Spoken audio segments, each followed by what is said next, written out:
Hello, everyone. Welcome to this special deep dive where I'm your guide into one of the most vibrant, heartfelt, and downright magical movies Disney has ever given us, Encanto, released in 2021. If you're sitting there wondering whether to hit play on this film tonight, let me pull you in close and tell you exactly why Encanto isn't just another animated movie.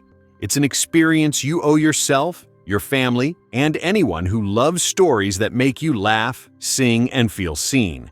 Imagine stepping into a hidden valley tucked high in the mountains of Colombia, a place called Encanto, where the air is alive with color, music spills from every corner, and a single extraordinary family, the Madrigals, lives in a house that's practically part of the family itself.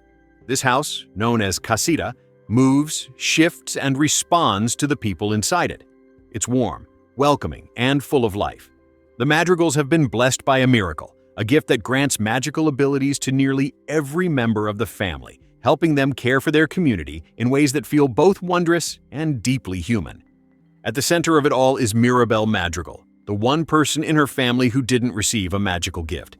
She's curious, determined, full of heart, and just trying to find her place in a world where everyone else seems to have something extraordinary. The story follows her journey through this magical family dynamic, exploring what it means to belong, to be enough, and to love the people around you even when things aren't perfect. It's a tale wrapped in laughter, emotion, and some of the catchiest songs you'll ever hear. No spoilers here, just pure invitation to discover it for yourself.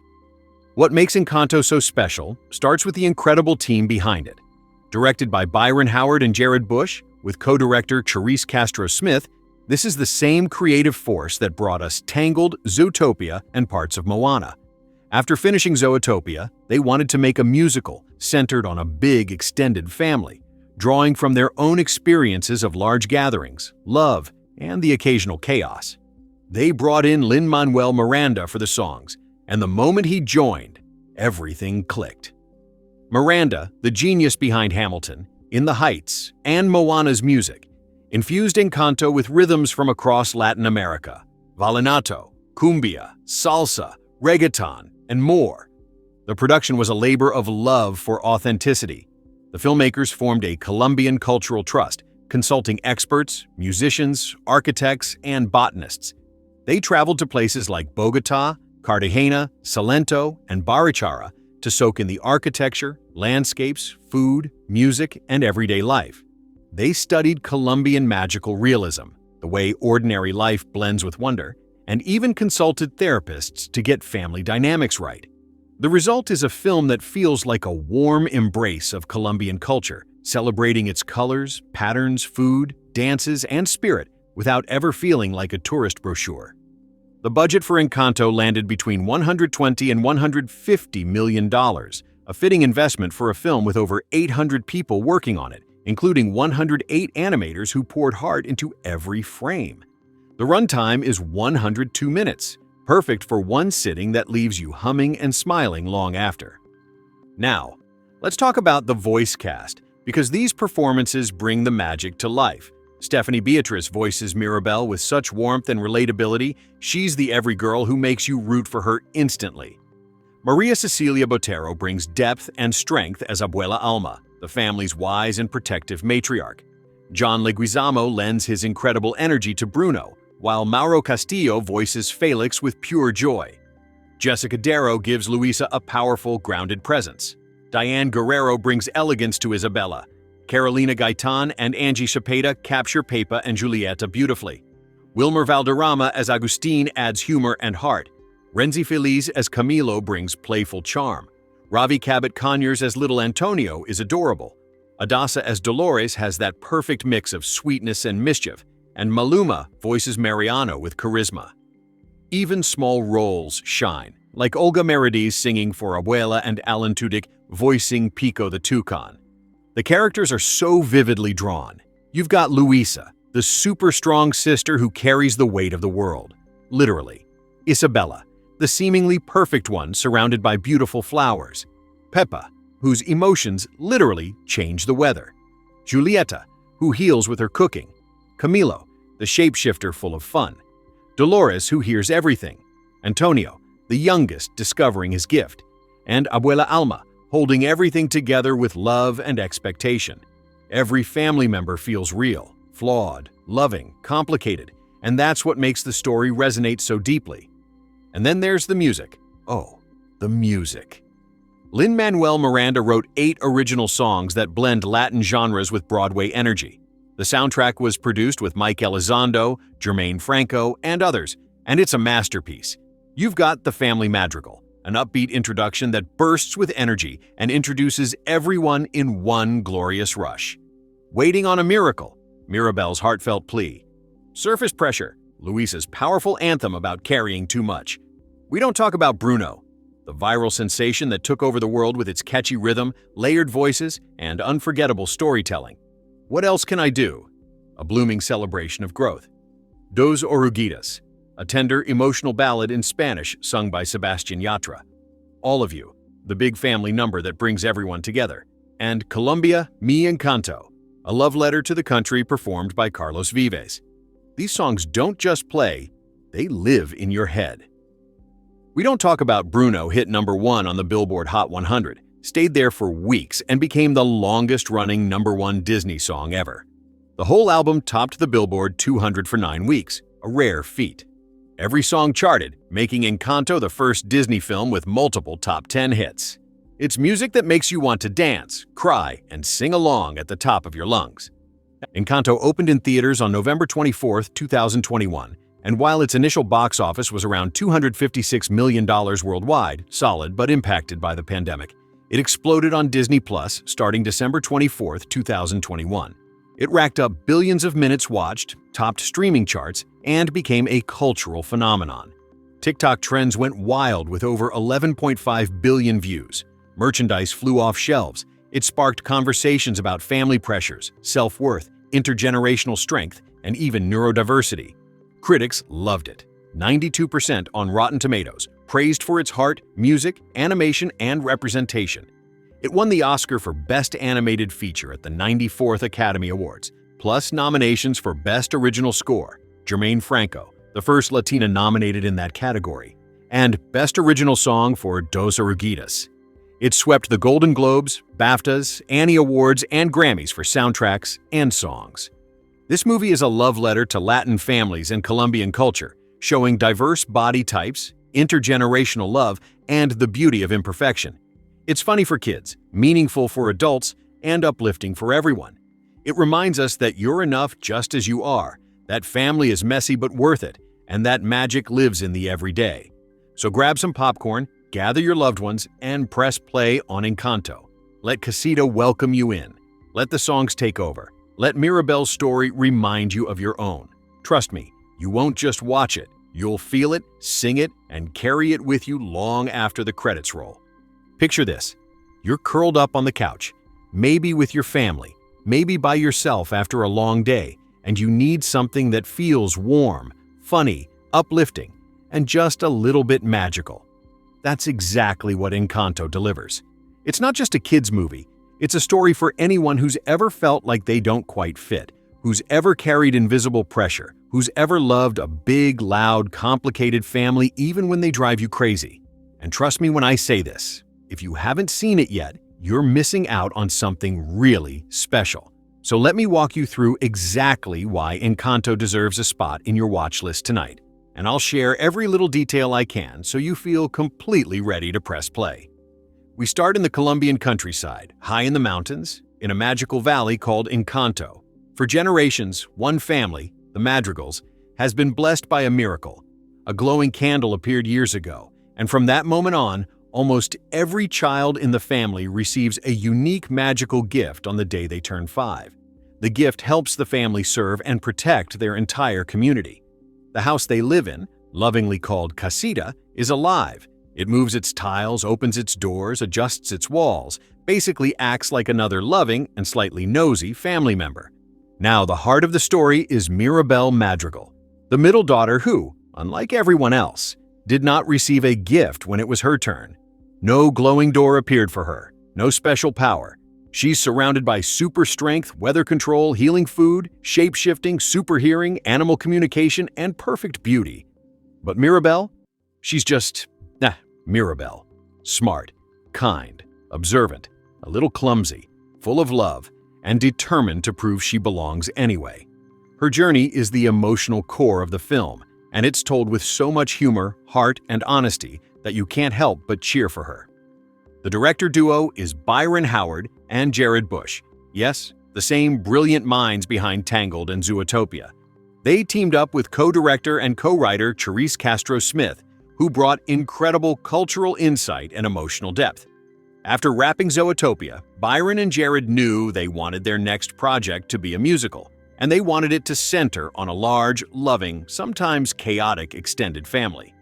They drew from their own big family holiday gatherings and asked themselves, what if a family had magic, but the real magic was in their relationships? That's when Lin-Manuel Miranda came on board to write the songs. The moment he joined, the vision locked in. Lin brought his signature style, rapid-fire lyrics, emotional ballads, infectious rhythms, but this time he wove in Colombian musical traditions, cumbia, vallenato, salsa, bambuco, champeta, reggaeton influences, even a touch of guasca and porro. The soundtrack feels like a love letter to Colombia's musical soul. To make sure the film honored Colombian culture authentically, the team created something called the Colombian Cultural Trust. They flew to Colombia multiple times: Bogotá, Cartagena, the Coffee region, Salento, Barichara, Villa de Leyva. They talked to architects about colorful colonial houses with colorful balconies and intricate tile work. They spoke to musicians, dancers, botanists, chefs, historians, and everyday families. They learned about magical realism, the literary tradition where the fantastical feels completely normal in everyday life. They even brought in family therapists to get the intergenerational dynamics just right. Every detail, from the embroidery on the clothes to the food on the table to the way people greet each other, is rooted in real Colombian life. The budget was reported between 120 and 150 million US dollars. That money went into a team of over 800 artists and technicians, including 108 dedicated animators who handcrafted thousands of tiny details. The way fabric moves, the way light hits embroidered flowers, the way Casita's tiles ripple when someone's happy or stressed. The film runs 1 hour and 42 minutes.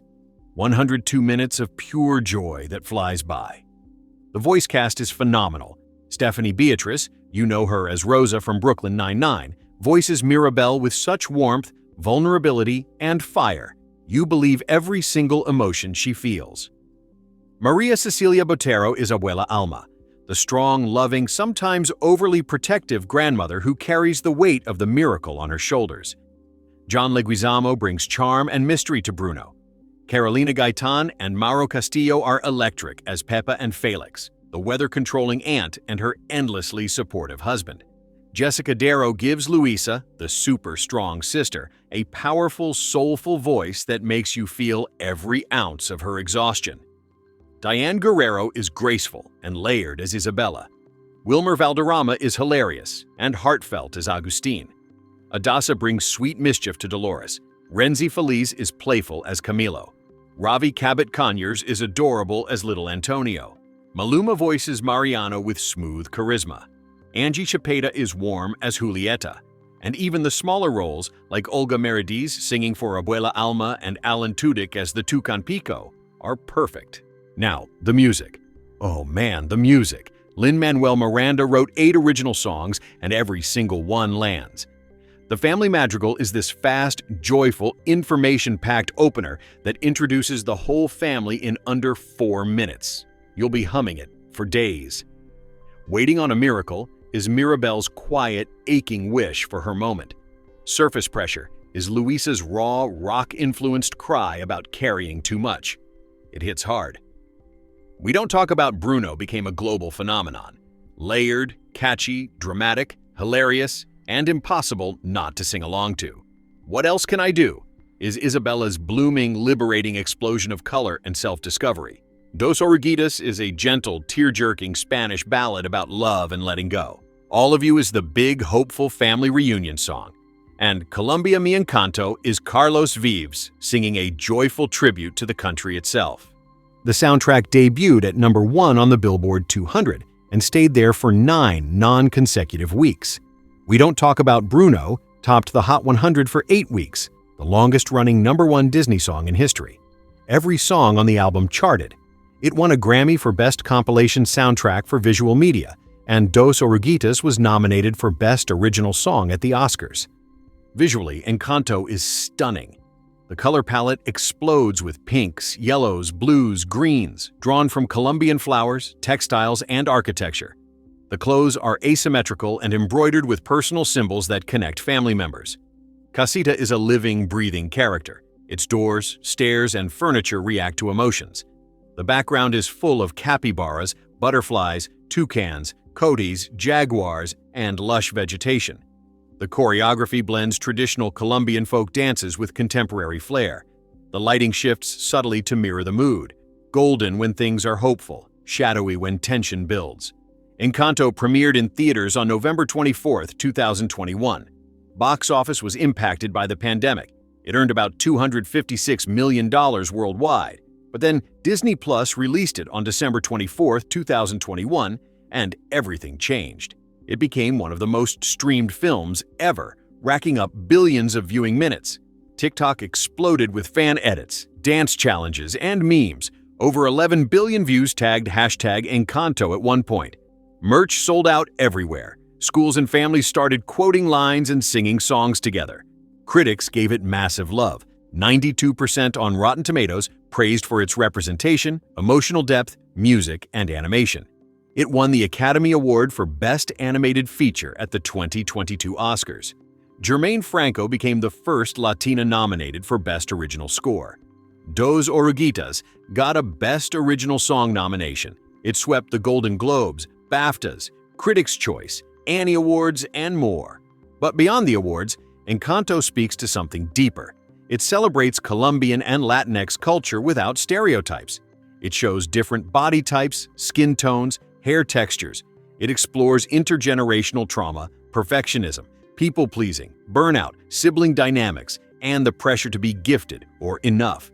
It says, loudly and lovingly, that you don't need magic to matter. That family can be messy and still beautiful. That healing starts when people listen and forgive. So here's my invitation to you, Rahul, and to everyone listening. Tonight or this weekend, gather your people, or just treat yourself, and watch Encanto. Let the colors wash over you. Let the songs get stuck in your head. Let Mirabel remind you that being yourself is the greatest gift of all. You're going to laugh, you might tear up a little, and when it's over, you'll feel lighter, warmer, and maybe even ready to hug your own family a bit tighter. We were talking about how Encanto exploded once it hit streaming. Let me tell you more about that journey because it's one of the coolest parts of its story. The film opened in theaters on November 24, 2021, right in the middle of ongoing pandemic challenges. It earned around $96 million in the US and Canada, and about $160 million more internationally, for a worldwide total of roughly $256 to $261 million against that $120 to $150 million budget. By traditional standards, that made it a modest performer. Disney even pulled it from theaters after about a month to head straight to streaming. But that's when the real magic happened. On December 24, 2021, Christmas Eve, it dropped on Disney Plus, and boom, viewership skyrocketed. Samba TV reported over 2 million US households tuned in during the holiday weekend alone. Nielsen tracked billions of minutes watched. In 2022, Encanto became the most streamed movie of the entire year, with a staggering 27.4 billion minutes viewed. That's like 269 million full watches. It doubled the second-place film. Even years later, it's still racking up huge numbers. Over 9 billion minutes in 2023, more than 6 billion in 2024, and it's consistently in the top streamed titles. Some reports say it's crossed tens of billions of minutes cumulatively, putting it among Disney's biggest streaming successes ever, right up there with Moana. It went viral on TikTok, with billions of views on fan videos, dances, theories, and edits. Merchandise flew off shelves, plushies, clothes, books, you name it. Families started singing the songs at gatherings. It turned into this cultural touchstone that people, quote, meme and rewatch constantly.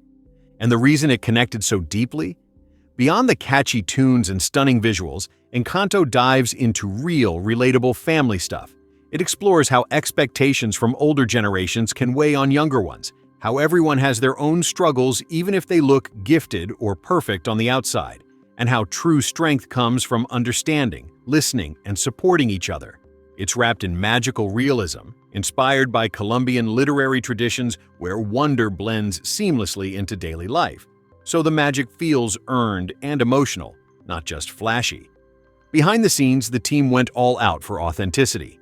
They formed the Colombian Cultural Trust, a group of experts including anthropologists, architects, botanists, musicians, and cultural historians. The filmmakers visited Colombia multiple times, exploring towns like Barichara for its colorful colonial homes with courtyards and intricate details that inspired Casita. They drew from Salento and Cartagena's architecture, learned about local plants and biodiversity to fill the backgrounds with realistic flora and fauna. Think capybaras wandering around, butterflies everywhere, jaguars in the distance. They studied traditional clothing like Wayu mochilas, those hand-woven bags, sombreros vuelteados, the iconic woven hats, and embroidered skirts. Food appears too, arepas, buñuelos, and more, rooted in real Colombian cuisine. Even the music pulls from a huge range of regional styles: cumbia rhythms, vallenato storytelling, champeta energy, bambuco melodies. Lin-Manuel Miranda worked closely with Colombian artists to get it right. Trivia lovers, get ready, there's so much packed in. The House Casita has 200 doors, symbolizing family opportunities and secrets. Every character's clothing has personal embroidery that ties into their gift or personality, like patterns that shift or connect family members. There's a subtle hidden Mickey in one scene with a cactus shaped like Mickey ears. John Leguizamo's role as Bruno was his big return to animation after years away from non-Ice Age projects. Stephanie Beatriz auditioned with a song that captured Mirabel's spirit perfectly. Early story ideas had darker elements around family history, but they softened them to keep the focus on hope and healing. The production involved over 133,000 frames in the final film, with stereo 3D doubling that for depth.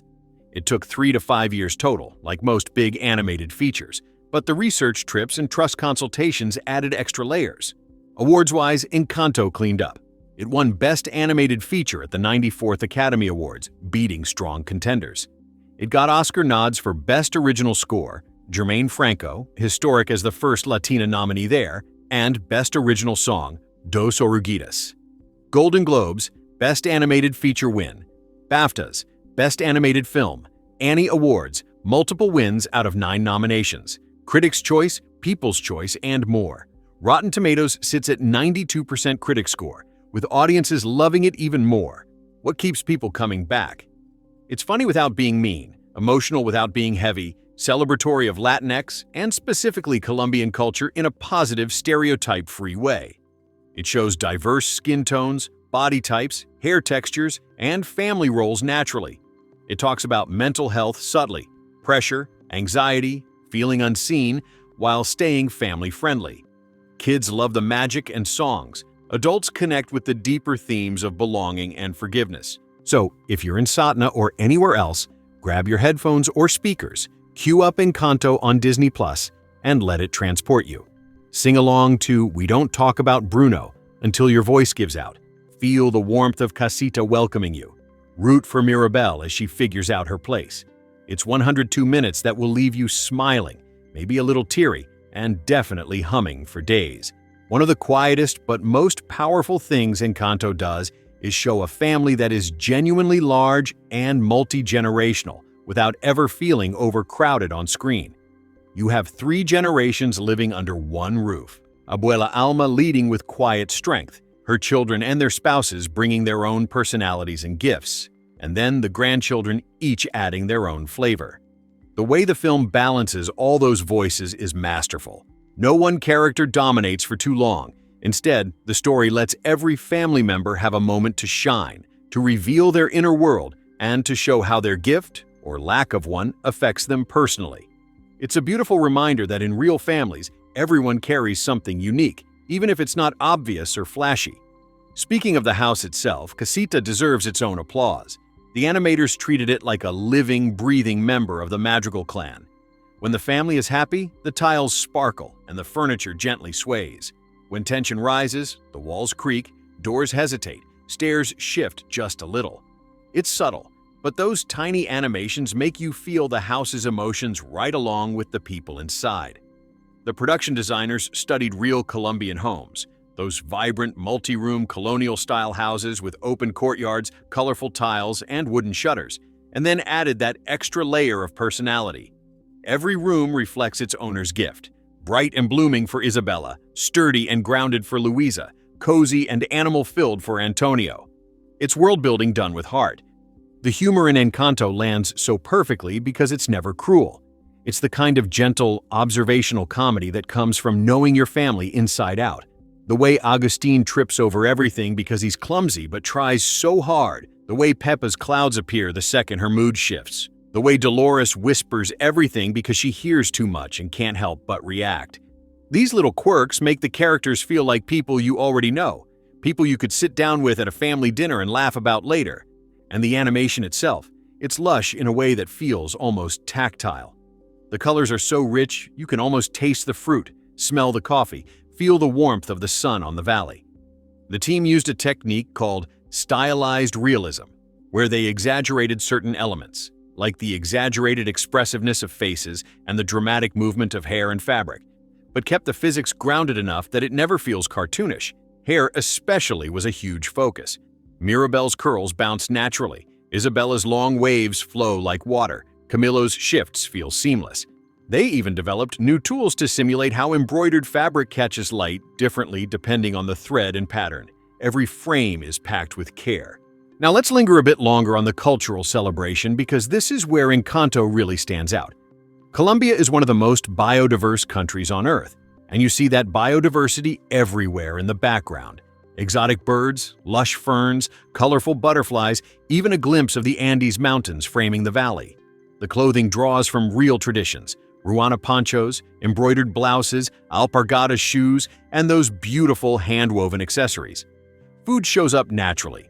Arepas on the table, fresh aguacate, panela sweets, without ever feeling forced. The dances blend cumbia's swaying hips, Mapale's energy, and Joropa's footwork into something fresh and modern. It's representation that feels lived in, not performative. And that's why so many Colombian viewers and Latinx audiences have said it made them feel seen in a big studio film for the first time. The pandemic timing actually worked in its favor in an unexpected way. When theaters were still half empty and people were stuck at home, Encanto arrived on Disney Plus like a big warm hug during the holidays. Families watched it together, sang the songs during Zoom calls, made TikToks recreating scenes. It became comfort viewing at a time when the world needed comfort. And because the themes are so universal, feeling pressure to be perfect, worrying you don't measure up, learning to appreciate the people around you, it resonated far beyond any one culture. People from all over the world found pieces of their own families in the Madrigals. If you're planning to watch it soon, here's a little tip from someone who's seen it more times than I can count. Pay attention to the background details on your second or third viewing. Notice how the candle flickers differently depending on the family's mood. Watch how the butterflies follow certain characters. Listen for the way the score echoes Colombian folk instruments like the taipo, bandola, and gaita. Those layers keep revealing themselves. Encanto also sparked conversations that went way beyond the screen. Parents talked with their kids about burnout and pressure. Siblings compared themselves to Luisa and Isabella. People shared stories about their own abuelas and the weight of family legacy.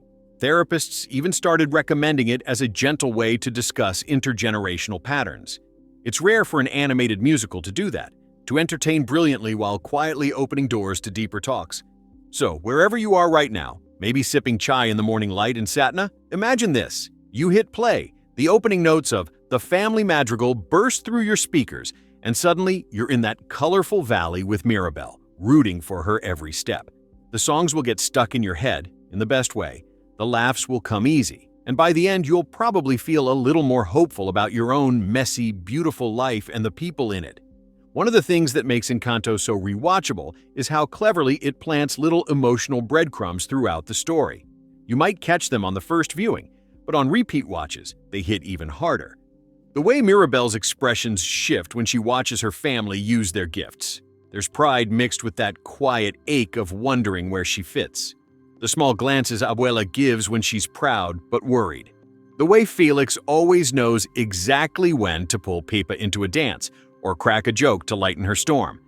These aren't loud moments. They're the soft, human ones that make you feel like you're peeking into a real family's private world. The script, co-written by Jared Bush, Charisse Castro-Smith, and Lin-Manuel Miranda, is tight and thoughtful. Every line serves double duty. It moves the plot forward, reveals character, and often lands a laugh or a pang of recognition. There's no wasted dialogue. Even throwaway lines, like Agustine's endless apologies after he bumps into something, or Dolores murmuring "I know" with that knowing half-smile, build the texture of this family so vividly that by the end you feel like you've spent years with them instead of just 102 minutes. The sound design deserves a shout-out too. Beyond the songs, the everyday noises of Encanto are so immersive. The gentle clatter of tiles shifting in casita, the rustle of leaves in the breeze, the distant call of birds, the sizzle of food in Julieta's kitchen. When the music swells, it feels organic because the world around it is alive with subtle sound. The mix balances dialogue, score, and songs perfectly. No one element overpowers the others. It's the kind of audio that makes headphones or a good speaker setup feel essential. You hear new details every time. Something else that quietly adds magic is the color story. The filmmakers used a warm, saturated palette inspired by Colombian sunsets, markets, and festivals. Mirabel's section of the film often has softer, earthier tones to reflect her grounded perspective, while Isabella's world is all pastels and perfection until it bursts into wilder, freer colors. Luisa's strength is conveyed through bold, grounded hues, and Bruno's hidden space feels cooler and shadowed. These aren't random choices. They're emotional cues that work on a level you might not even notice consciously, but your heart registers them. The voice performances carry so much nuance because the actors weren't just reading lines, they were living them. Stephanie Beatriz has said in interviews that she poured her own experiences of feeling like the different one in her family into Mirabel, and you can hear it in every tremble and spark of determination. María Cecilia Botero recorded her lines in Spanish first, to capture Abuela Alma's authentic cadence, then did the English version with the same emotional weight.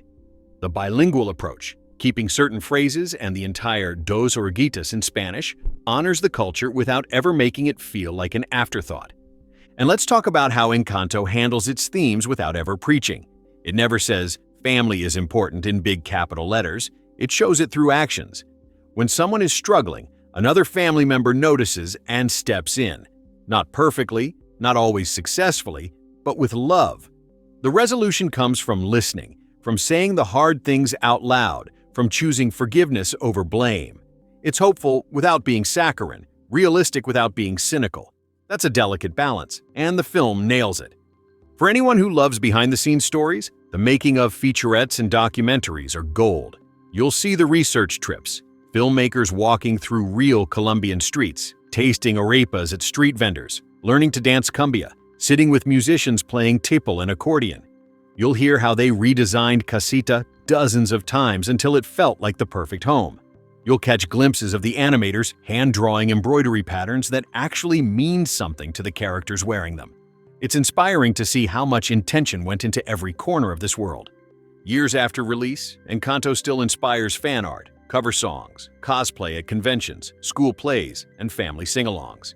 It's one of those rare films that grows with you. Kids love the magic and the catchy choruses. Teens connect with the pressure-to-succeed vibes. Adults see their own parents, siblings, or younger selves reflected back. Grandparents recognize the matriarch energy and the weight of holding everything together. It's universal in the best way. If you're feeling a little low energy this morning or just want something to lift your spirits, put Encanto on. Let the opening song pull you right into that valley. Laugh at the chaos, feel the warmth, cheer when things start to click.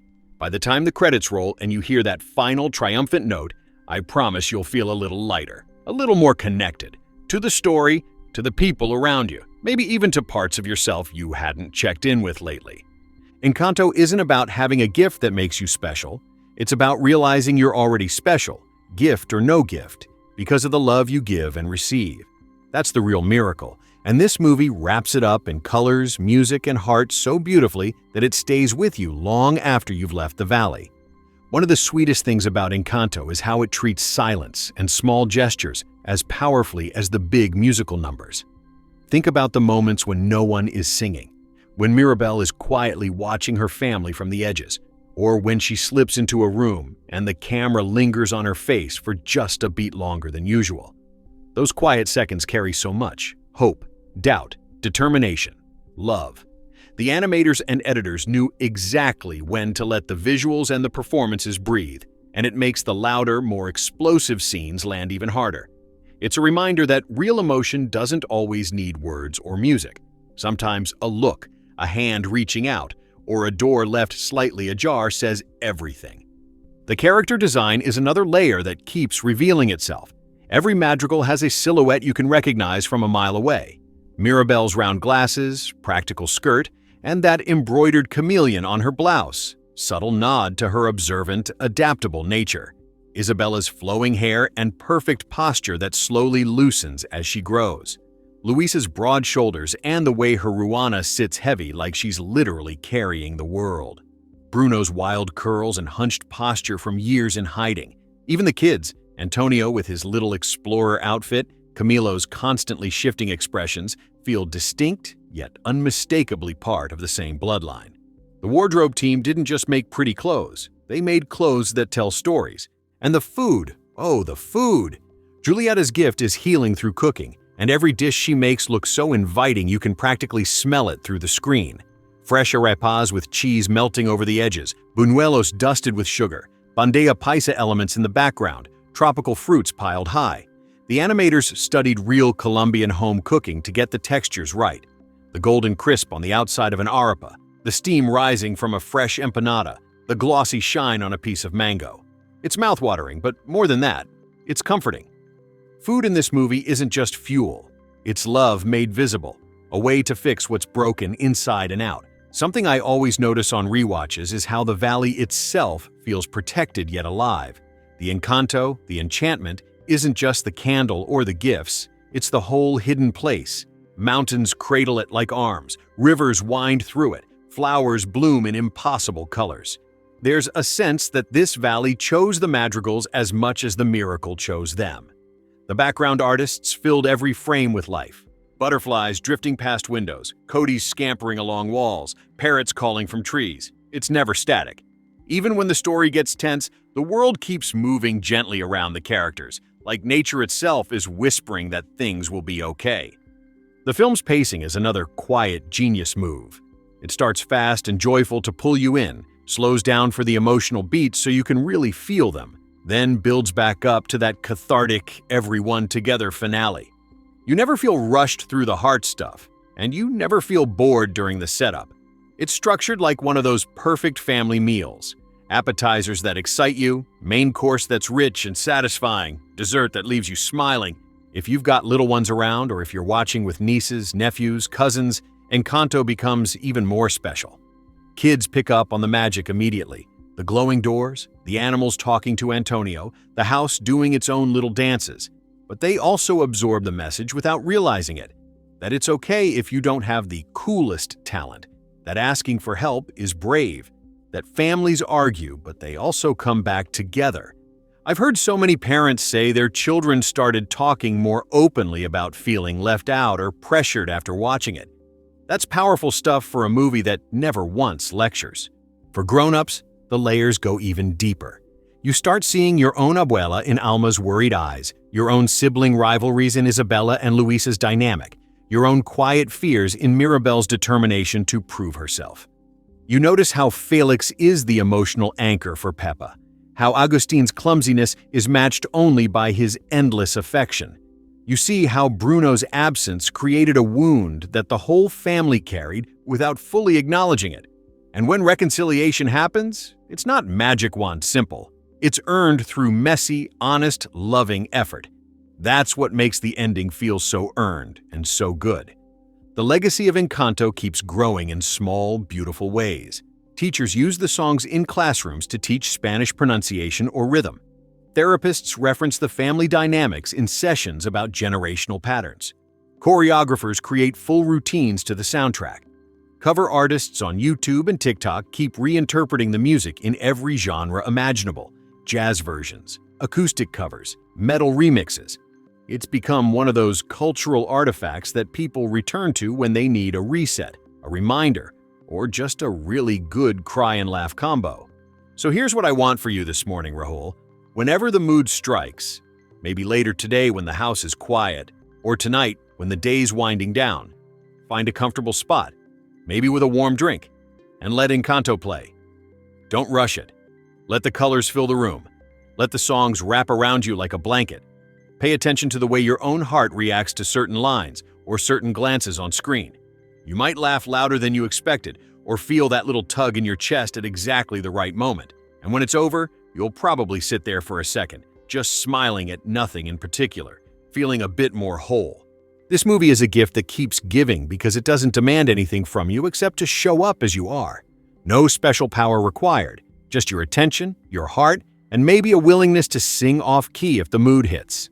One of the most beautiful things the film achieves is showing how magic and ordinary life can exist side by side without one overshadowing the other. The miracle that gave the family their gifts isn't some distant, unreachable force. It's right there in the middle of the house, a small candle burning steadily on a table, surrounded by everyday objects like photographs, woven baskets, and the faint scent of fresh bread drifting from the kitchen.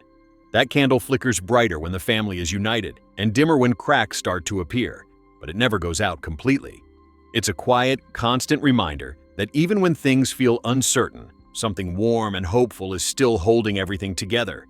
The way the story treats that candle, with reverence but never with pompousness, makes the magic feel intimate rather than overwhelming, like it's something that belongs to the family, rather than something the family has to bow down to. The relationships between the siblings are drawn with such careful, loving detail that you can almost feel the history behind every glance or half-spoken word. There's the protective older sister energy Luisa carries, the way she instinctively steps in front of danger, even when she's exhausted, her shoulders squared like she's bracing for the next heavy thing life is about to hand her. Then there's Isabella, whose perfection has become both her armor and her cage, every petal and vine arranged just so because anything less feels like failure. And Mirabel, caught between them, watching with wide eyes and an open heart, noticing the strain the others try to hide. These dynamics aren't exaggerated for drama. They're subtle, lived in, the kind of sibling patterns that develop over years of shared meals, shared arguments, shared secrets. The film lets those relationships breathe, lets them unfold slowly, so that when understanding finally starts to dawn between them, it feels earned and deeply satisfying rather than rushed or forced. The house, Casita, continues to be one of the most charming characters in the entire movie. It's not just a backdrop, it's a participant. When someone laughs, the floor tiles ripple like gentle waves. When tension builds, the walls lean in slightly, as if the house itself is holding its breath. Doors swing open invitingly or close with a soft click of concern. Stairs adjust their height to make climbing easier for little legs or to slow someone down when they need a moment to think. The animators spent countless hours perfecting these reactions so that every movement feels organic, emotional, almost alive. Watching Casita respond is like watching a loving grandparent quietly adjust the room to make everyone more comfortable, adding an extra cushion here, turning on a light there, without ever drawing attention to the kindness being offered. The soundtrack weaves through all of this so seamlessly that the songs feel like natural extensions of the characters' thoughts and feelings, rather than interruptions. Each track is built around a specific emotional truth. The fast, joyful rush of the opening number captures the overwhelming, wonderful chaos of being part of a big family where everyone has something extraordinary to offer. The slower, more introspective pieces let vulnerability rise to the surface without shame. The explosive, liberating anthems give space for characters to break free from the roles they've been playing for too long. And the tender ballad in Spanish carries such aching beauty that even if you don't understand every word, the melody alone tells you everything you need to know about love, growth, and the courage it takes to let go of old patterns so something new can begin. These songs don't just play in the background, they become the heartbeat of the story, pulsing with rhythm and emotion that stay with you long after the final note fades. The world outside the house is just as richly imagined. The valley is alive in every frame, sunlight filtering through palm fronds in golden shafts, mist rising from the river in the early morning, flowers opening and closing as if breathing along with the characters. Butterflies drift lazily across the screen, sometimes following a particular person like quiet companions. Capybaras lounge near the water's edge. Toucans call from high branches. Jaguars move silently through the undergrowth in distant shots. All of it feels purposeful, not decorative. The biodiversity mirrors the diversity within the family itself, reminding us that strength and beauty come in countless forms, and that no single gift or trait defines the whole. What continues to draw people back to Encanto, even years later, is how gently and honestly it handles the idea that being enough doesn't require extraordinary talent or constant performance. The story never demands that anyone becomes something they're not. Instead, it celebrates the courage it takes to show up as your real self, flawed, uncertain, occasionally clumsy, but full of love and ready to try again. It shows that healing doesn't happen through grand gestures alone. It happens in small, repeated acts of listening, of saying, "I see you," of choosing to stay connected even when it's hard. That message lands softly, without fanfare, and yet it lingers powerfully because it's wrapped in so much joy, color, humor, and song. So, whenever the moment feels right, maybe this evening when the day has quieted down, or tomorrow when you need something uplifting, find a comfortable place, press play, and let yourself sink into the valley once more. Let the music lift you, let the laughter bubble up, let the quieter moments touch whatever part of you needs touching. Encanto doesn't ask for anything complicated from its audience. It simply invites you to be present, to feel, to remember that belonging isn't something you have to earn. It's something you're already part of, just by being who you are. This film is a reminder wrapped in wonder, a celebration of imperfection, a love song to families in all their messy, magnificent glory. It stays with you not because it's loud or flashy, but because it's kind, because it's true, because it sees you exactly as you are and says, with every vibrant frame and every heartfelt note, that you're welcome here. One of the most touching aspects that keeps surfacing on every rewatch is how the film treats the idea of legacy, not as a heavy burden that must be carried perfectly, but as something living, evolving, something that can be honored while also being gently reshaped by the people who inherit it. The miracle that started everything decades ago isn't presented as an unchangeable rule carved in stone. It's a gift that has grown and changed along with the family, adapting to their needs, reflecting their joys and their struggles. The way the story allows that miracle to feel both sacred and human at the same time is extraordinarily moving. It never reduces the past to something flawless or untouchable, nor does it dismiss it as irrelevant. Instead, it shows how the weight of history can be held with gratitude and still leave room for new understanding, new choices, new ways of being together that honor what came before without being imprisoned by it. That balance is so rare and so beautifully achieved here that it leaves you with a sense of possibility rather than obligation. The small, almost invisible ways the characters show care for one another add such richness to the emotional landscape. There's the husband who instinctively reaches for his wife's hand the moment her mood begins to shift the sky, turning what could be chaos into something shared and manageable with a touch and a smile. There's the mother who quietly places a healing meal in front of someone hurting. No questions asked, no lecture given, just the simple act of nourishment as an expression of love. There's the way laughter ripples through the house even during ordinary moments, the way teasing never crosses into cruelty, the way apologies come quickly and sincerely when someone has stumbled, literally or figuratively. These aren't grand heroics. They're the 1,000 tiny threads that weave a family together over time, and the film captures them with such tenderness that you start noticing similar small kindnesses in your own life, or wishing for them, or remembering times when they were there and you maybe didn't fully appreciate them in the moment. The visual language of the film keeps deepening with every viewing as well. The way light moves through the valley changes depending on the emotional temperature of the scene. Golden and soft when hope is rising, cooler and dappled when uncertainty lingers, almost stormy when old wounds are being touched. Flowers don't just decorate the background, they respond, opening wider in moments of joy, curling inward during tension, blooming in wild, unexpected ways when someone finally allows themselves to grow beyond old limits. Even the shadows play a role, lengthening or softening to mirror inner states. Nothing in the frame feels accidental. The colorists, lighting artists, and layout teams worked in harmony to make sure every visual choice supported the heart of the story, so that even if you turned the sound off completely, the pictures alone would still tell you so much about what the characters were feeling and where the journey was heading. The music, too, reveals new textures the more you listen. The rhythms pull from so many different corners of Colombian musical tradition that each song feels like its own little world, sometimes swaying gently like a hammock in the breeze, sometimes pulsing with the unstoppable energy of a street festival, sometimes quiet and intimate like a whispered story told late at night. The way the instruments layer, strings weaving under percussion, accordions calling out like distant relatives joining the conversation, flutes floating above everything like butterflies, creates a soundscape that feels full without ever feeling crowded. And the voices themselves carry such personality. One character's lines delivered with playful speed, another's with grounded power, another's with trembling vulnerability.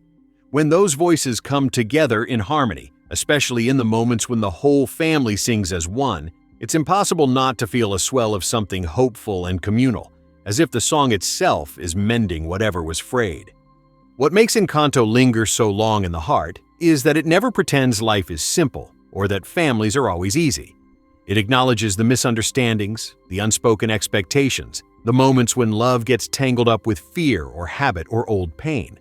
But it also insists, gently, persistently, joyfully, that those complications don't disqualify anyone from belonging, from being loved, from contributing something irreplaceable. The resolution doesn't erase the difficulties, it moves through them with honesty and patience, showing that real connection often requires courage, conversation, and the willingness to see one another clearly, maybe for the first time in a long while. That kind of hope feels earned, not handed out cheaply, and that's why it resonates so deeply with so many different people at so many different stages of life. So, whenever the day feels long or the world feels a little heavy, or even when everything is perfectly fine and you just want something that will make you feel more alive, more connected, more yourself, find a quiet space, let the opening chords wash over you, and step back into that hidden valley where a candle burns steadily and a house listens with love. Let the colors brighten your room. Let the songs fill your lungs. Let the story remind you in its own vibrant and tender way that you are already part of something miraculous simply because you exist, because you care, because you keep showing up even when it's hard. This film is a quiet revolution wrapped in celebration, a reminder that the most powerful magic isn't always the loudest or the most visible. Sometimes it's the courage to be kind to yourself and to the people around you, to listen when listening is difficult, to forgive when forgiving feels impossible, to believe that tomorrow can look different because today someone chose understanding over judgment.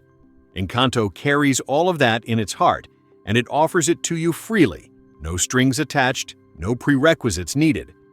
We've been here together for quite a while now, letting the story settle around us like the soft mist that rises over the valley in the early morning. And there's still such an abundance of beauty left to linger on because this movie was crafted with a kind of patience and generosity that invites endless reflection, endless appreciation, endless small discoveries that make you pause and think, yes, that's exactly how love sometimes feels, or how belonging sometimes arrives, or how healing sometimes happens without anyone ever saying the word out loud. One of the most affecting elements that continues to surface is the way the film portrays resilience, not as an unbreakable shield or a dramatic triumph over adversity, but as something quieter, more everyday, more human. The characters don't suddenly become flawless versions of themselves. They don't erase their fears or their frustrations in a single shining moment.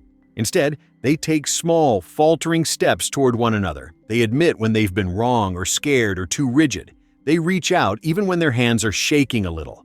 That kind of resilience feels authentic because it's messy and imperfect, and full of pauses, full of second tries, full of the understanding that showing up again tomorrow is itself a kind of victory. The story never romanticizes struggle, but it also never lets struggle have the final word. It insists that connection and care can grow even in the cracks, and that insistence is delivered with such gentle conviction that it stays with you, quietly changing the way you look at your own hard days and the people who walk through them with you. The sensory world the filmmakers built is so complete that you almost forget you're watching animation. The textures alone tell stories. The rough weave of a hand-embroidered blouse that catches the light differently every time the wearer moves. The smooth coolness of the ceramic tiles under bare feet when Casita is calm. The soft give of moss-covered stones near the river. The crisp snap of a fresh arepa breaking apart. The faint stickiness of panela syrup on fingertips after helping in the kitchen. Sound layers in the same richness. The low hum of bees moving among the flowers. The distant trickle of water over rocks. The rhythmic creak of wooden beams settling at night. The sudden bright chatter of children running through the courtyard. All these details aren't background noise. They're the pulse of daily life in this place, making the valley feel like a real home rather than a fairy tale set, so that when the bigger emotional waves come, they crash against something solid and lived in, something you already believe in because you've felt its warmth under your own skin. The choreography of the everyday moments is another subtle masterpiece. The way family members pass one another in the hallways, someone stepping aside to let another through with a quick smile, hands brushing in passing as plates are handed off, bodies instinctively adjusting to make space without anyone needing to ask. These dances aren't rehearsed or showy. They're the unconscious rhythm of people who have shared a roof for years, who know each other's timing the way they know their own heartbeat. When the larger musical sequences arrive, they build on that foundation, turning ordinary movement into something transcendent while still feeling rooted in the same familiar patterns of affection and habit. It's as if the film is saying that magic doesn't replace the mundane. It amplifies it, reveals the extraordinary hidden inside the ordinary acts of living together. What keeps drawing so many people back to Encanto, even long after the initial wave of popularity has passed, is how unapologetically it celebrates the idea that everyone matters, not because of what they can do, but because of who they are when no one is watching, when no gift is glowing, when no door is shining. The story refuses to rank value by ability or achievement or appearance. It simply shows one person after another being seen, really seen, for their fears, their kindnesses, their quirks, their quiet longings, and in being seen, they begin to feel safe enough to grow. That act of being witnessed without judgment is presented as the true miracle, the one that outlasts any candle or any enchanted house, and it's offered so matter-of-factly with so much humor and warmth and color woven around it that it slips past defenses and settles deep inside where it can do its gentle work over time. So if today feels like one of those ordinary mornings where nothing in particular is wrong but nothing feels quite right either, or if it's one of those brighter days when you simply want to feel more connected to something joyful, consider giving yourself the gift of returning to this valley. Dim the lights if you like, or open a window so the outside world can mix with the colors on screen. Let the first notes pull you in. Let the laughter rise naturally. Let the quieter parts wrap around whatever needs holding. You don't have to analyze or dissect. You can just be there, letting the story remind you, in its bright, musical, imperfect, loving way, that you are already enough, that your presence is already a kind of magic, that the people who matter will meet you where you are if you give them the chance. Encanto is many things at once: a feast for the eyes, a symphony for the ears, a mirror for the heart, a window into a culture rich with history and life, a letter of encouragement disguised as entertainment. Above all, though, it is an invitation, an open door, a lit candle, a hand extended, saying, "Come as you are, stay as long as you need, leave carrying a little more light than when you arrived." One of the quiet miracles of the storytelling is how it allows space for characters to be contradictory without ever losing their dignity or their lovability. No one is reduced to a single trait or a single role. The strong one can be fragile. The perfect one can be restless. The quiet one can carry a storm of unspoken words. The playful one can hide real hurt behind quick changes. These contradictions aren't used for cheap conflict or easy laughs. They're treated as the natural outcome of being fully human in a world that sometimes asks too much of people who are trying their best. The film never rushes to resolve those inner tensions with a single conversation or a single song. Instead, it lets them coexist, lets them breathe, lets them slowly untangle through small acts of witnessing and small acts of grace. That patience on the part of the storytellers mirrors the patience real relationships often require, and watching it play out feels like receiving permission to be complicated yourself without apology.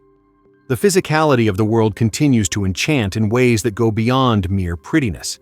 Every surface seems to carry memory. The worn wooden banister that so many hands have slid along over the years, the sun-bleached tiles on the roof that have weathered countless rainy seasons brought on by shifting moods, the soft earth of the garden beds where new plants keep pushing up no matter how many times someone accidentally steps on them. These aren't background elements thrown in for atmosphere. They're silent witnesses to the family's life together, proof that time has passed here, that people have lived and loved and stumbled and kept going in this place. When the house itself begins to show signs of strain, cracks appearing in plaster, doors sticking for the first time, the impact lands so hard precisely because we've come to trust the solidity of that home.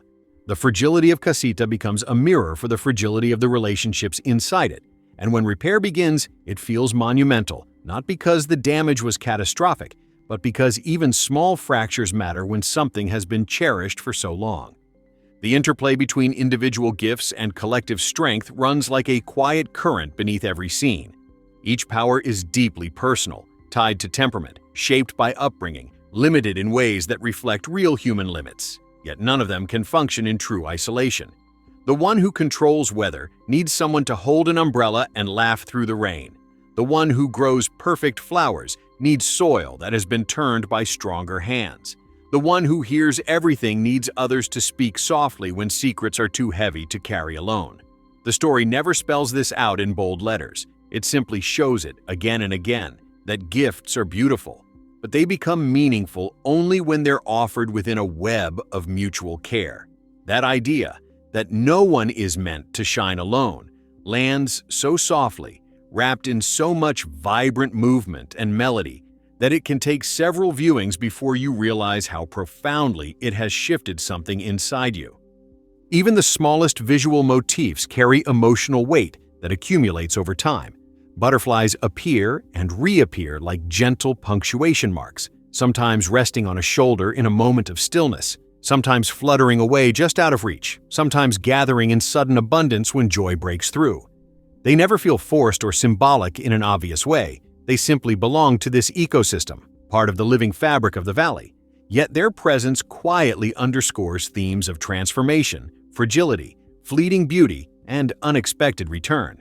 Similarly, the candle flame never burns with cartoonish drama. It flickers naturally, sometimes nearly hidden by drafts, sometimes steady and bright enough to cast long, comforting shadows across familiar walls.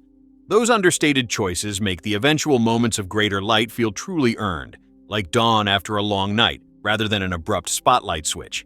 What continues to make Encanto feel like a living conversation rather than a finished product is how generously it leaves room for the viewer's own life to enter the frame. You might watch one day and find yourself noticing the way someone in your own family carries unspoken pressure the same way one character does. Another time you might laugh because a silly habit mirrors something the film shows in passing. On a quieter evening, you might sit with the ache of recognizing a long-ago misunderstanding that never quite got resolved. The movie doesn't demand that you project yourself onto the characters. It simply creates such an open, welcoming emotional space that your own memories and feelings naturally drift in and find a place to rest for a while. That openness is part of its enduring power. It meets you wherever you happen to be standing, without judgment, without agenda, offering only companionship and color and song. So whenever the impulse arrives, maybe in the soft hush of late morning when the house is still settling into the day, or in the gentle dimming of evening when the world outside has quieted, give yourself permission to step back inside once more. Let the opening melody gather you up like an old friend pulling you into a hug. Let the laughter come freely and without self-consciousness. Let the slower passages hold whatever needs holding. There's no need to chase meaning or force tears or force joy. The film knows how to carry you through all of it at exactly the pace your heart needs in that moment. Encanto remains, above everything else, an act of profound kindness disguised as entertainment, a story that sees the beauty in ordinary people trying to love each other well, a reminder that miracles don't always arrive with thunder and fireworks. Sometimes they arrive as a shared glance across a crowded table, as a hand steadying another on uneven ground, as the simple decision to stay and listen a little longer than feels comfortable. It is a film that believes in second chances, in third chances, in chances that don't even need to be numbered because love doesn't keep score. One of the most quietly profound gifts Encanto gives is the way it redefines what strength looks like when it isn't loud or obvious or wrapped in spectacle. Strength here isn't always the ability to lift mountains or control storms or make everything bloom perfectly on command. Sometimes it is the quieter endurance of showing up day after day, even when your shoulders ache from carrying what no one else sees, or the bravery of admitting that the role you've played for years no longer fits, or the simple persistence of loving people through their sharp edges and hidden fears without ever asking them to sand themselves down first. The film never glorifies exhaustion or pretends that carrying too much is noble in itself, but it does honor the people who do it anyway, and it gently insists that no one should have to do it forever. That rest and help and redistribution of the load are not signs of weakness, but signs of deeper, truer care. Watching that permission unfold on screen feels like receiving a long overdue exhale you didn't realize you were holding. The rhythm of family life in the valley is captured with such affectionate accuracy that it almost feels documentary at times. Meals are never just meals. They are gatherings where stories overlap, where someone passes a plate before being asked, where laughter erupts over something small and silly because the table has held so many similar moments before. Conversations drift and circle and interrupt one another in the most natural way, not because the script forces chaos for comedy, but because that's simply how voices sound when many people who know each other deeply share the same space for long enough. Even the silences between words carry weight. Those brief pauses when someone hesitates before speaking, when eyes meet across the room and something unspoken passes between them, when a hand rests on a shoulder for just a second longer than necessary. These are the invisible stitches that hold everything together, and the film values them as much as the louder, more dramatic threads. The emotional architecture of the house itself keeps revealing new meaning with time. Casita isn't merely enchanted in a whimsical sense, it is attuned to the collective mood in a way that feels almost parental, protective without being controlling, responsive without being intrusive. When joy fills the rooms, the entire structure seems to lean in happily, tiles shimmering, windows opening wider to let more light and breeze inside.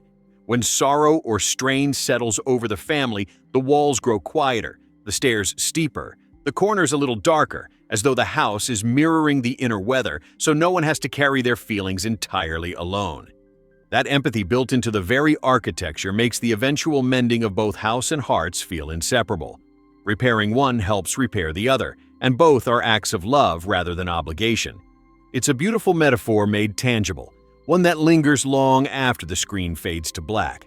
The score and songs continue to surprise with their emotional precision even after countless listens. Germaine Franco's orchestral work wraps around Lin-Manuel Miranda's compositions like vines around a trellis, supportive, intricate, never overpowering.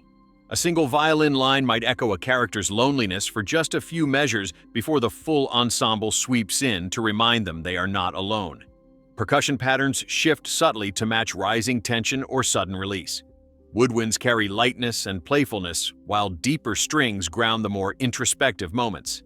When voices join in layers, sometimes overlapping, sometimes harmonizing, sometimes clashing before finding resolution, the result feels like the sound of real reconciliation. Messy at first, then gradually clearer, warmer, more whole. These musical choices aren't decorative. They are storytelling in their purest form, carrying feelings too large or too tender for words alone. What makes returning to Encanto feel almost necessary for so many is how it refuses to let anyone off the hook, while simultaneously refusing to condemn anyone. It holds everyone accountable, the matriarch for holding too tightly to old ways out of fear, the gifted ones for hiding their struggles behind performance, the one without a gift for doubting her own worth even when the evidence of her importance surrounds her. Yet it does so with compassion rather than judgment.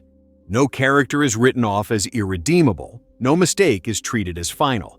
The story understands that people hurt each other most deeply when they are trying hardest to protect what they love, and it offers forgiveness not as erasure, but as a path forward together. That refusal to simplify human messiness into heroes and villains is one of its greatest strengths, and it leaves you with the quiet conviction that your own imperfect love, your own stumbles, your own efforts to do better are still worthy of grace.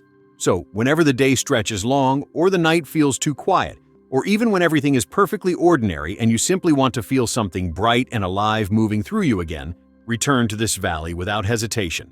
Let the familiar opening rush pull you back in. Let the laughter catch you off guard.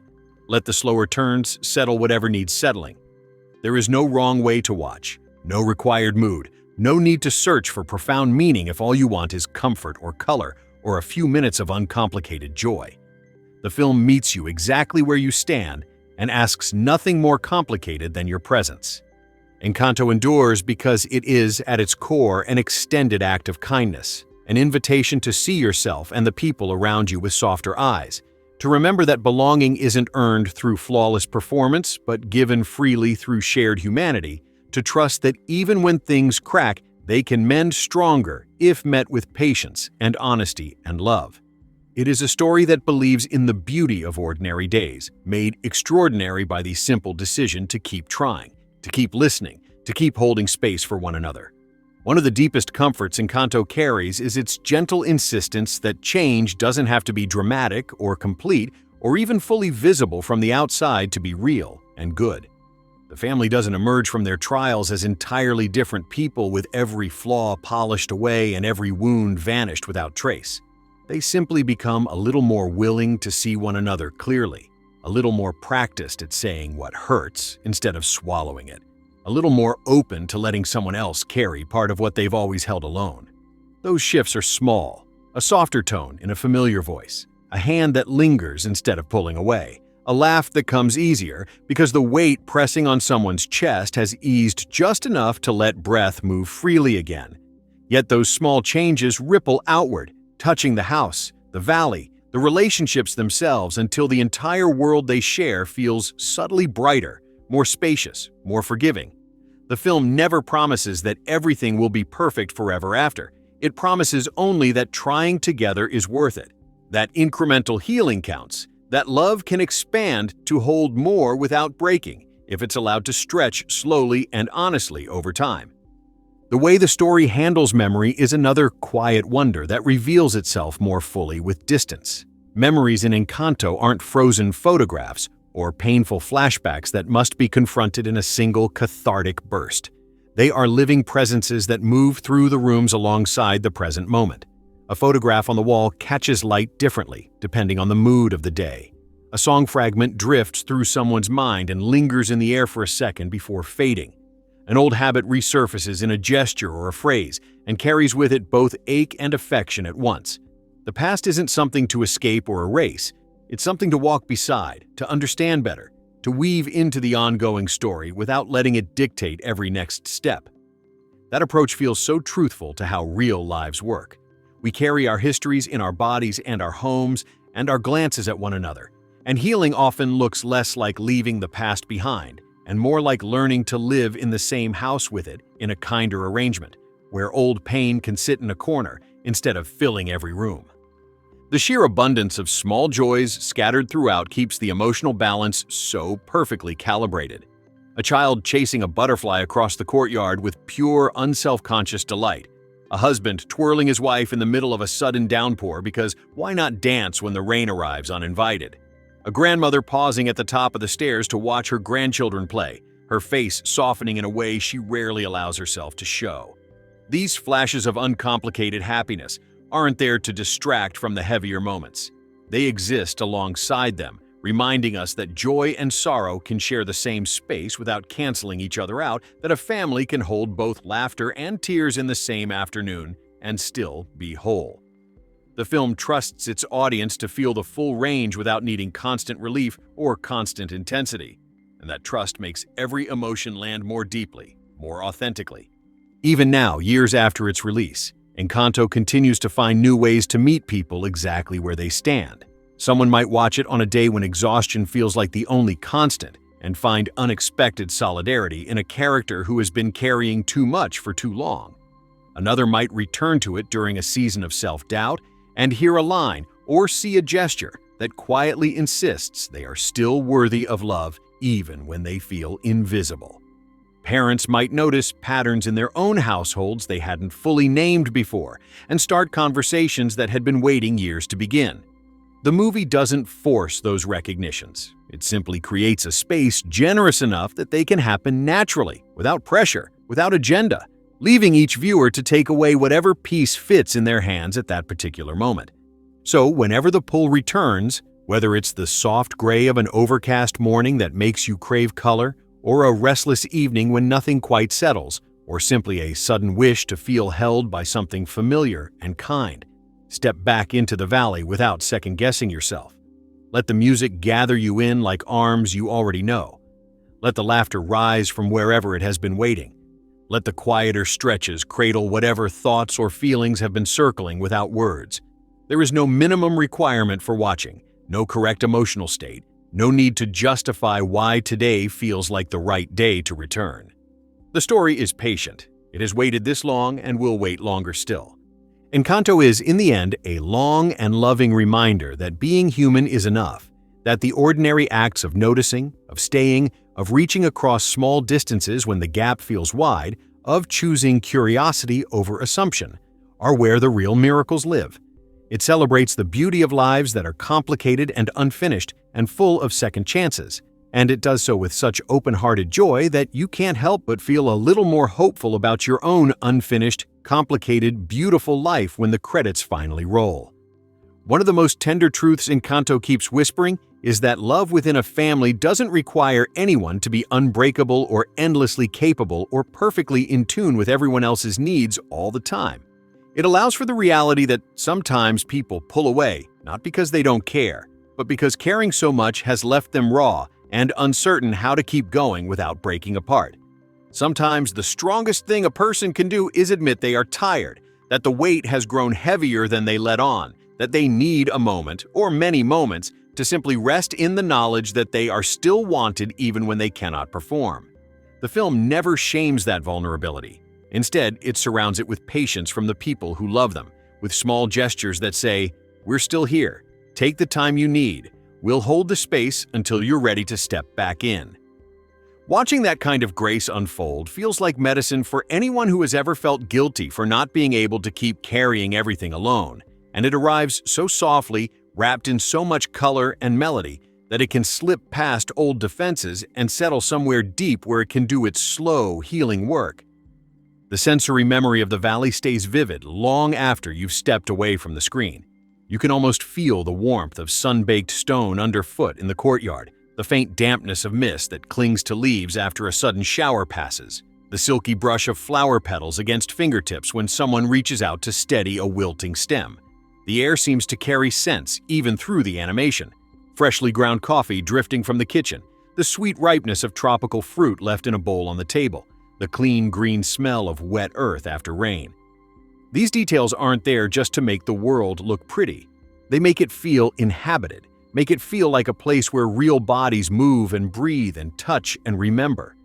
When the story turns toward tension or repair, those same sensory anchors ground everything, reminding you that the emotions being explored are happening in a physical home filled with familiar smells and textures, not in some abstract emotional void. That groundedness makes every shift in mood land more deeply, makes the eventual return to harmony feel like coming back to a place you've always known. The way Encanto treats time is another quiet gift that reveals itself slowly. The past is never presented as something that must be violently uprooted or dramatically rewritten in order for the present to breathe freely.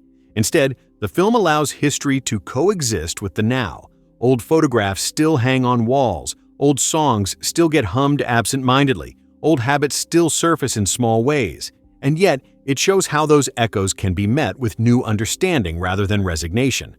A conversation that couldn't happen 20 years ago becomes possible today not because everyone has become entirely different people, but because someone has learned to listen differently, because fear has loosened its grip just enough to let honesty slip through.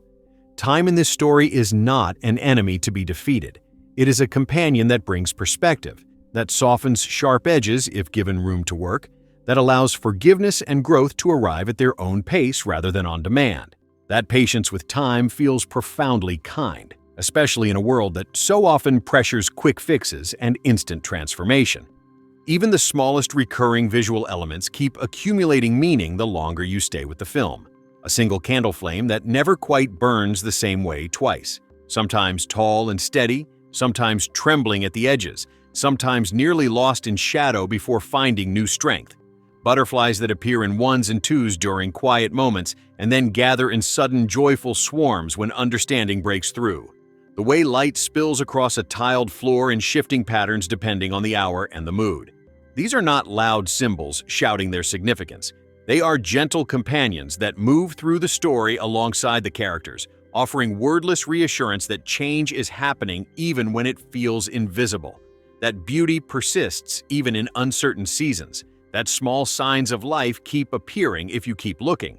So if today is one of those mornings where everything feels a little soft around the edges, or an afternoon where you simply want something familiar and bright to lean into, or an evening when the quiet feels ready to be filled with color and song, let yourself return without needing a reason beyond wanting to feel held for a while.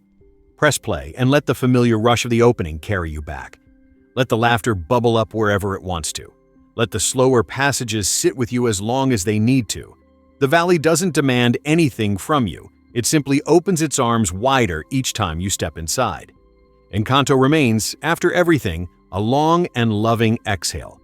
An invitation to believe that messy, imperfect, sometimes stumbling love is still the most powerful force there is, that showing up with honesty and kindness, even when you're unsure, is enough to keep the light burning, that the ordinary miracle of people choosing each other again and again is more extraordinary than any glowing door or magical gift could ever be.